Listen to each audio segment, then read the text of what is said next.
Music as a creative outlet for things I've been feeling has been really helpful in like really settling on my personal identity and how I present myself to the world.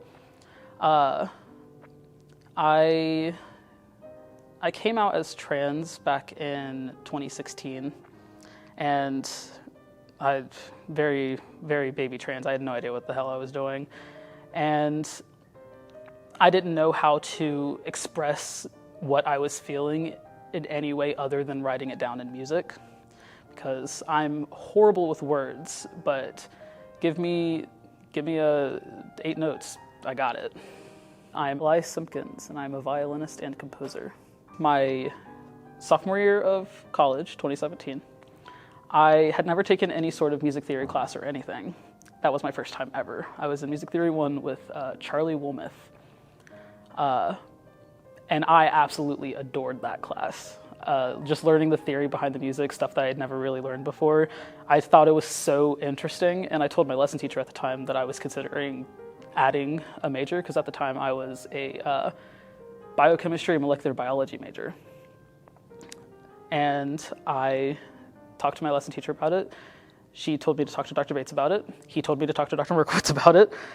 And I did, and that semester, my jury was my audition for the music department.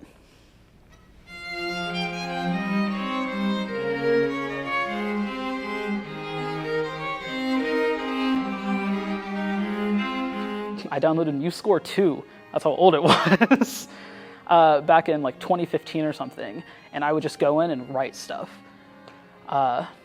And I didn't care if it sounded good or not. I'm like, I'm just writing and I'm proud of what I'm doing because this is something that I made myself. Especially with the like really early ones, they were so discordant and like they didn't know what they were in a way that I didn't know like what I was. They sounded bad. There were like moments that I'm like, okay, but oh my gosh, parallel octaves, parallel fifths out the wazoo. It was dissonances that don't resolve in a way that makes sense and not in a way that you are consciously doing, so it just sounds bad. Even going into my first compositions I wrote as a composition major, like the growth that I've gone through from then to now is exponential. And back in 2008, my nephew got into a really bad accident. We don't really know what happened, but he ended up being unable to walk, talk, like take care of himself anymore. He was like 8 years old, and he moved in with us, and my mom and I and my brother would take care of him. And that was like middle school going into high school that we had him, and because of that I lost out on a lot of opportunities that I would have been able to do otherwise. But my freshman year, after he'd been living with us for, I think it was 4 years at that point, I got to perform in my first musical. I played the violin in the pit for my high school's production of Hello, Dolly. And being able to do that was such an escape that I didn't realize I needed. Like just being able to go hang out with all of these other extremely talented musicians and just make music, it provided an outlet for me during a time where a lot of my time was spent taking care of my nephew. They dance around in silly shapes, moving all around in the breeze.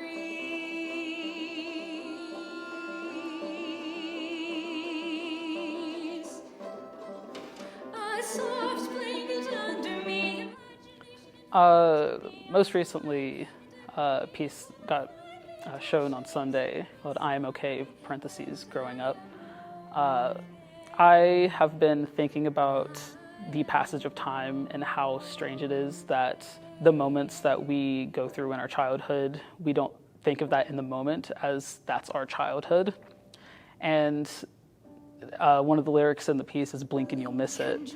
Like, it just seems like one day I woke up and I was an adult, and suddenly all these memories I have are that, just memories.